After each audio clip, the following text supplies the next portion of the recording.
This trip so far, weather-wise, has been absolutely perfect. I mean, it just doesn't get any better. Giant limestone quarry down there.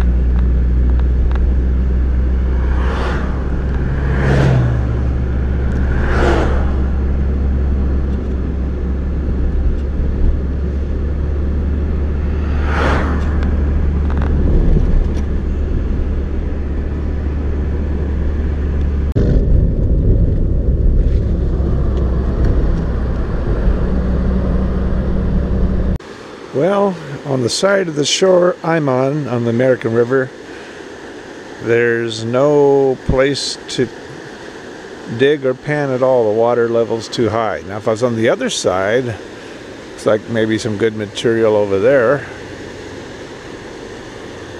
But this is an impossibility. I thought I'd just check it out real quick. Yeah, I was here years ago when the price of gold was up to $1,900, and I don't remember if it was the South Fork, the North Fork, where I was, but all I know is every few feet somebody had a claim, it seemed.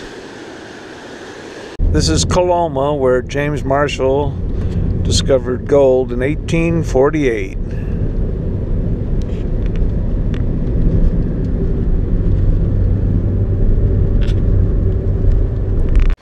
Well, I'm down on the, I know I don't remember how to pronounce this, C-O-N-S-U-M-N-E-S,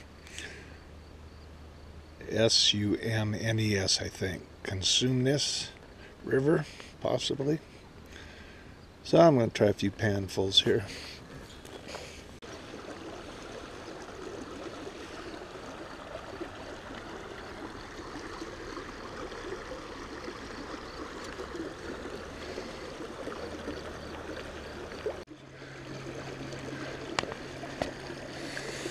Well, so far I haven't been finding anything. I'm probably going to take off, try another scooper. Angels Camp.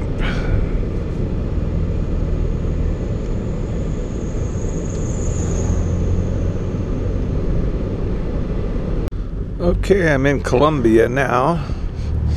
I'm heading to the I-bar, AMRA I-bar claim, or Italian bar. Never been on that claim, but I was, a few years ago, I was up at Italian bar at the, I was up with my brothers a few years back after one of the big El Ninos. We went up to the Lost Dutchman's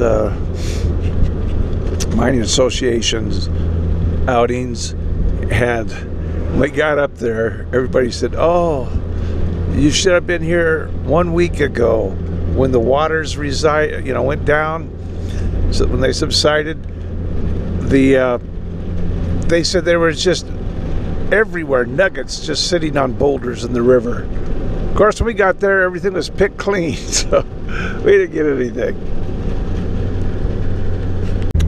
Well, I just remembered, I thought it sounded familiar. A ways back, I went by the town of El Dorado, and I'd forgotten that's where I drove all the way up there to buy my first dry washer.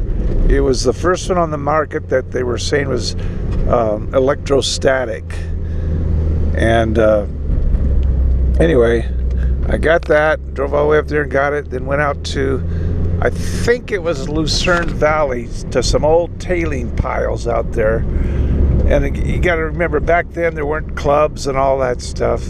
There's all, everything wasn't all claimed up. So anyway, I was out there, and I think there was a couple other people there. And I actually found a whole ounce of gold with that dry washer back then. Of course, it was only worth $35 an ounce, so it wasn't a big deal. Anyway, I had to sell the thing for some reason. Sold it to some club out of Texas that the guy had a plane and all that. He was going to take it, fly around, and look for places. So that's the way it goes. It's not quite that easy to find an ounce of gold around here anymore. Yeah, this road is still as bad as I remember it. It must have been, I don't know, it might have been in the 1990s sometime that I was here. I can't remember how far back it was. We'll try out this AMRA claim. See what it's got. It's supposed to be about before the Italian bar. So here's what the scenery looks like above Columbia on Italian Bar Road.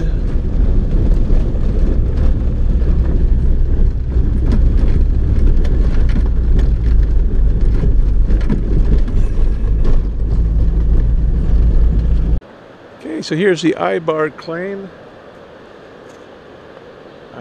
I know it's on the left and it goes downstream, so I'm hoping that the road goes close enough so you can get down there. There's no way I can get down there from here. I mean, the river's way down there and this is like straight down through a bunch of trees and stuff. That would be impossible for me anyway, with all my junk. So hopefully let me go downstream and see if I can get there. Well, I'm closer at this point.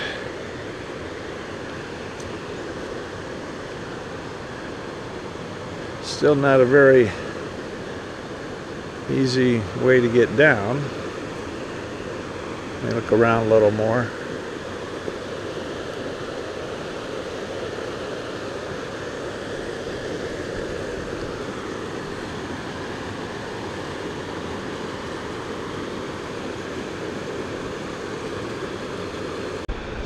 Yeah, here's the other end of the claim.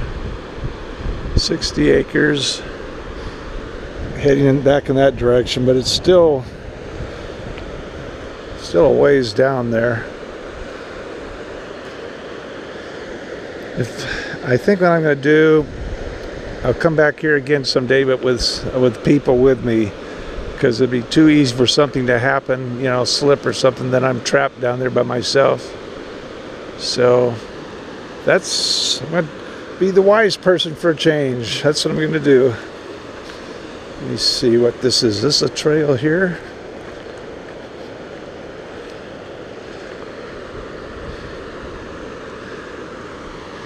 Yeah, I don't know.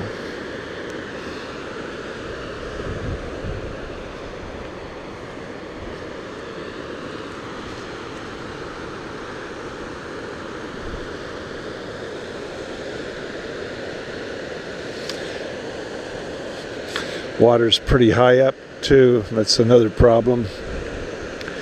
I don't see anywhere where you could even dig unless it's up on the way up on the hill somewhere you're digging. Yeah, a lot of things a few years ago I would have just automatically done, like going down that trail by myself. I kind of think twice now. Probably because every time before I leave, my wife always says, make sure you wear bright colored clothes and stuff in case you're all by yourself, something happens. And so I guess as you get older, life becomes more and more precious that you're running out of it. And you get a little more cautious. Hopefully it's a little more wiser too at the same time. But yeah, I'll be back. Like I say, it looked like it would have been a waste of time anyway, right at the moment.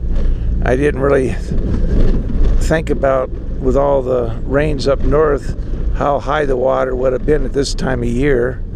So normally when I go to these places in Motherlode, it's usually,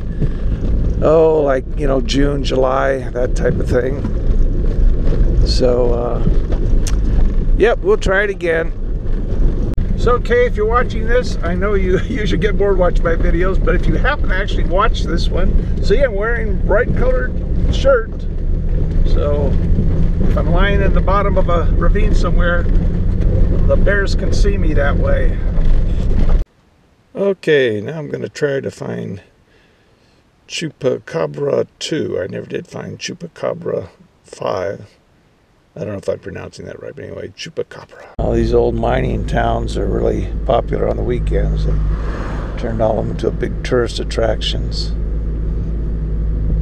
They don't seem to understand that in Southern California. Of course, they just destroy everything down there, put in apartments or something. Here, they try to preserve as much as they can. Well, I'm getting there. I just got to Greeley Hill, and so I'm just about to my... Okay, I found the Chupacabra 2. I almost missed it because it's way up on this tree, and from the road it's all worn off. You can barely see it. Now it turns out it's just a little ways past the Miraud. Too bad the directions didn't say that. Anyway, let me see, how far down is it to get to this water? I might drive up and see where the other end of it is. Well, I didn't see another claim marker on the road, so you know the marker may be down a ways, but I'm going to go back and check it out. I think it's just a little too much brush right there to get down easily. So what I may do, since the Miraud is close by, since I went there that day, but I didn't go down to the claim, I think I might go ahead and just go to that one instead this time. We'll see. I'll get back to the spot and make up my mind then. Well, there just doesn't seem to be any easy way down here, especially with rubber boots on. Well, I got down here. There's no water at this end. I can hear the water. Well, let me go down.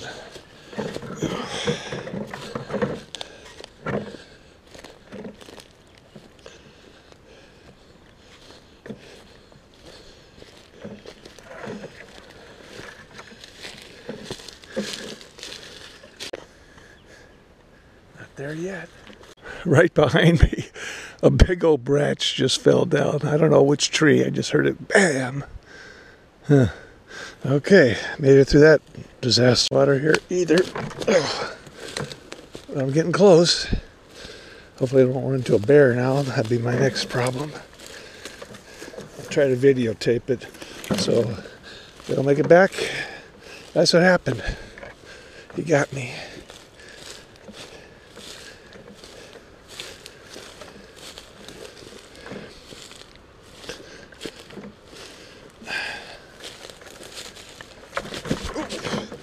This is rough terrain here. You don't know what's you're gonna step on through all this brush.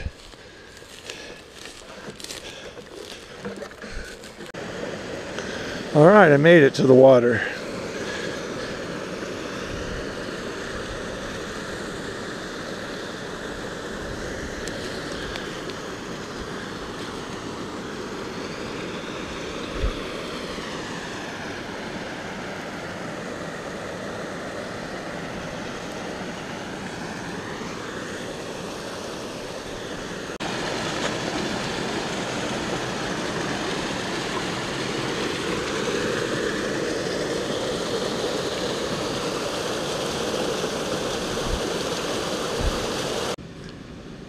Well, the first test pan looks like maybe nothing.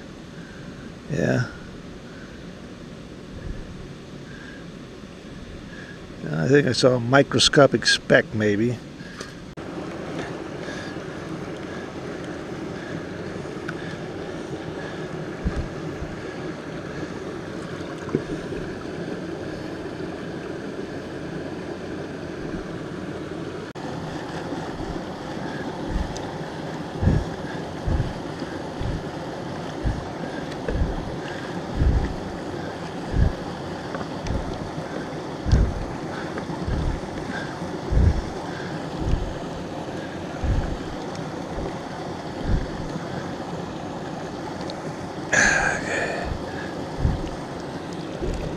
Ooh.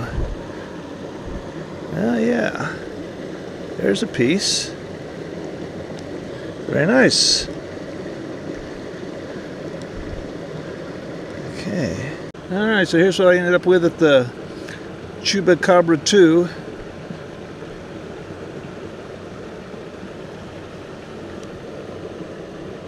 So not a gigantic amount, but that's something.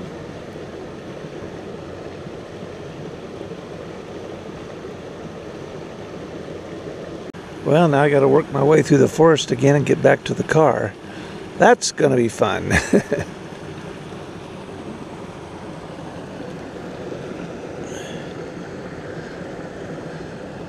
You probably have to spend quite a bit of time here to figure out where all the gold is, especially with all this brush everywhere. I mean, I saw some places walking down here that it looked like if you brought a couple buckets down to the river from there, you might find some pretty good stuff. I don't know. Hopefully I'm headed in the right direction. Everything looks the same after a while. We'll soon find out. That's pretty good. I'm coming out right at my car. What a blessing. Well, I'm back to the Miraud.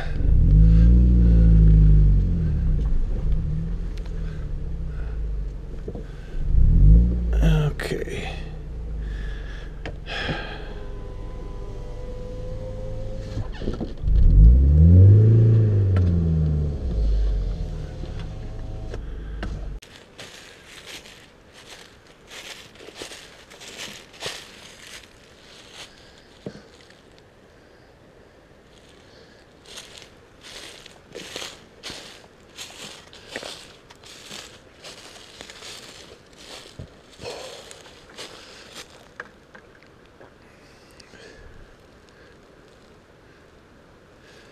Oh, I see.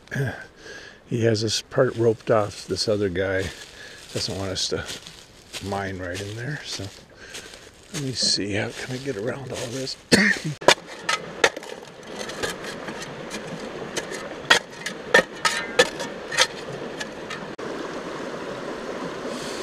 Yeah, nothing in that batch.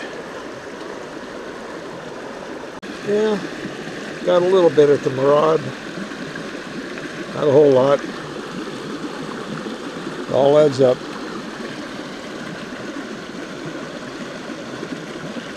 Well, it's been another long day.